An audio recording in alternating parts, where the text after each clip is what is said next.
Hello বন্ধুরা, তোমরা সবাই কেমন আছো? আশা করি ভালোই আছো। এই যে রুই মাছ এনেছে আজকে, তো রুই মাছগুলোকে ভেজে নিচ্ছি। এবার এটাকে রান্না করব আমি। তো দেখো, এক এক করে দিয়ে দিলাম মাছগুলোকে, বেশ লাল লাল করে ভেজে নেব। ভেজে নেওয়ার পরে তুলে নেব। তো দেখো, মাছ আমার ভাজা হয়ে গেছে।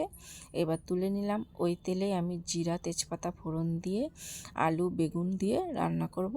তো বেগুন আলুগুলো দিয়ে দিলাম ভেজে নিতে। এই যে দেখো, আমার আলু ভাজা হয়ে গেছে। এটার মধ্যে একটু হলুদ আর লবণ দিয়ে দেবো আন্দাজ মতন, দিয়ে ভালো করে কষিয়ে মশলাটাও দিয়ে দেবো, দিয়ে এটাকে ভালো করে কষাবো। কষানোর পরে এমন কষাবো যাতে সেদ্ধ হয়ে যায়।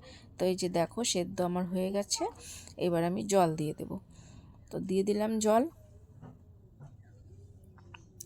দিয়ে দেওয়ার পরে তারপর দিয়ে দেবো মাছগুলো। তো এই যে দেখো, মাছগুলো ভেজে রেখেছি সেগুলোকে দিয়ে দিলাম।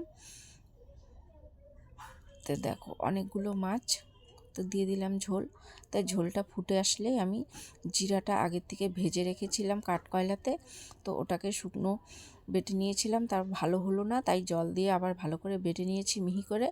এবার খুন্তিতে তুলে নিব, নিয়ে এবার দিয়ে দেব ওই জিরা ভাজাটা। তা আমাদের জিরা ভাজার তরকারিতে দিতেই হবে, এটা হচ্ছে আমাদের পরম্পরা। তো দিয়ে দিলাম। তো দেখো, ঝোলটার মধ্যে ধনেপাতা দিয়ে এবার নামিয়ে নেব। ভালো লাগলে আমার পাশে থাকবে সবাই। টাটা।